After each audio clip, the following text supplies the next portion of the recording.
corruption est un concept assez vaste, assez difficile parfois à cerner, comme l'infraction même dans les faits. Mais la corruption, si vous voulez, de façon banale, générale, c'est le fait, par exemple, pour un individu qui a du pouvoir de donner ou faire bénéficier à quelqu'un d'autre des avantages de ce pouvoir moyennant rémunération. Mais la loi elle-même, si vous voulez, fait de la corruption une double définition. En fait, il y a deux types de corruption. La corruption active et la corruption passive. La corruption active, d'abord, est prévue à l'article 146 du Code pénal gabonais, comme étant le fait d'une personne qui, pour obtenir soit l'accomplissement, l'exécution ou l'abstention d'un acte, soit des faveurs ou des avantages, aura usé de voies de fait ou de menaces, de promesses, offres ou présents, ou cédé à des sollicitations tendant à la corruption, même s'il n'en a pas pris l'initiative.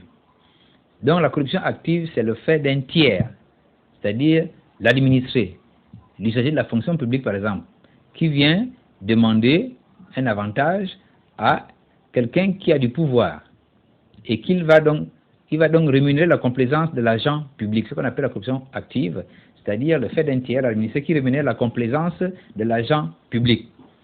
Il y a la corruption passive, ensuite, qui est le fait de l'agent public dépositaire de l'autorité de l'État ou d'un pouvoir de décision quelconque qui se laisse acheter soit pour accomplir un acte de sa fonction, soit pour s'en abstenir.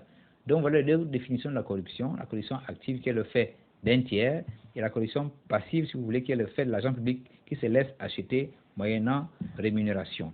La corruption est donc, si vous voulez, dans le Code pénal gabonais, c'est encore un délit, en violation de la Convention de Mérida, que le Gabon a signé et ratifié en 2014, qui fait aujourd'hui de la corruption un crime au plan économique.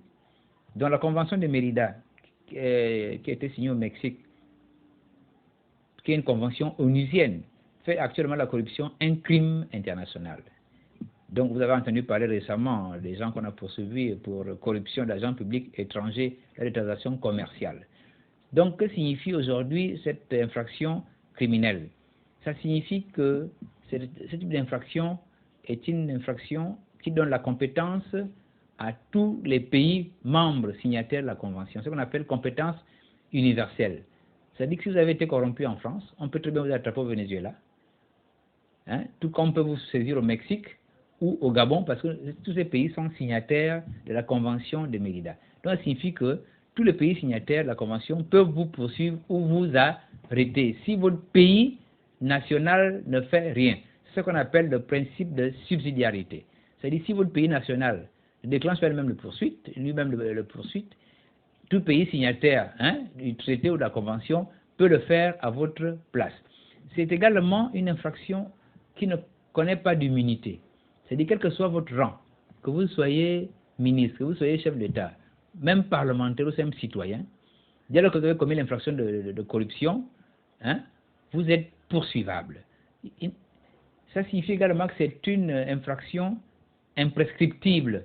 Ça signifie que quel que soit le temps, tant que vous êtes vivant, on vous poursuivra. Si vous voulez, il y a un parallèle entre la criminalité financière et la criminalité, si vous voulez, de sang. C'est-à-dire les crimes de guerre, les crimes de génocide, les crimes contre l'humanité, qui sont prévus dans le traité de Rome.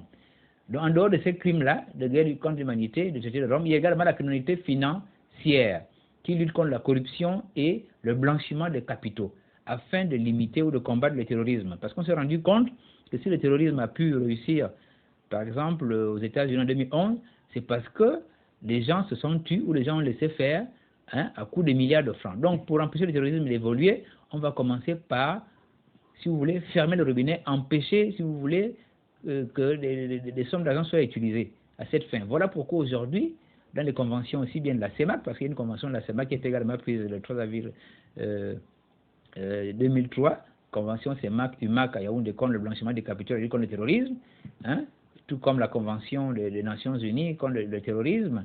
Il est donc prévu désormais dans le circuit bancaire que chaque fois que vous recevez 5 millions de francs, vous devez justifier la provenance des fonds. Chaque fois que vous voulez envoyer de l'argent ailleurs, vous devez justifier la destination des fonds.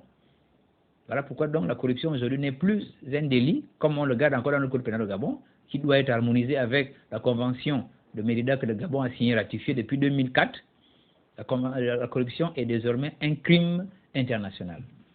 Donc en cas d'infraction de corruption, par rapport à la loi gabonaise, je vous l'ai dit, qui n'est pas encore conforme à la convention internationale de l'ONU de Mérida, toute personne coupable de l'infraction de corruption active, par exemple, sera punie d'une peine d'amende d'un montant maximum de 5 millions de francs et d'une peine d'emprisonnement de 2 à 10 ans. Et en matière de corruption passive, comme je l'ai expliqué tout à l'heure, qui est le fait de l'agent public, dépositaire de l'autorité de l'État, l'article 144 du Code pénal prévoit une peine d'amende de 200 000 francs à 1 500 000 francs et un emprisonnement de 1 à 3 ans pour tout fonctionnaire ou agent public qui aura sollicité ou accepté une rétribution en espèces ou en nature pour lui-même ou pour un tiers en rémunération d'un acte de sa fonction déjà accompli. Donc les sanctions sont purement financières, ce qu'on appelle les sanctions pécuniaires, de fortes peines d'amende qui sont assez élevées pour dissuader. Mais je pense que c'est insuffisant, peut-être qu'on devrait revoir ça parce que ce code pénal que je vous lis a été fait en 1963. Aujourd'hui nous sommes en 2015. Mais en même temps aussi prévoir des peines d'emprisonnement, c'est-à-dire des peines carcérales où les gens peuvent faire la prison, que vous voyez également sont aussi longues pour décourager les éventuels contrevenants à la corruption. Maintenant, par rapport au droit international, qui fait de la corruption un crime, c'est des peines à temps. C'est-à-dire, par exemple, la convention CEMAC-UMAC, à laquelle le Gabon a également adhéré, prévoit des peines à temps et des sanctions qui peuvent aller jusqu'au quintuple du produit du crime. Des peines à temps, ça peut aller de 10 ans à 20 ans à 30 ans. Et là, on peut également multiplier par 5 fois ce que vous a donné la corruption, les flux de la corruption. Donc voilà à peu près les sanctions. J'exhorte donc les autorités à conformer notre code pénal avec le nouveau droit international de la Convention de Mérida que le Gabon a ratifié.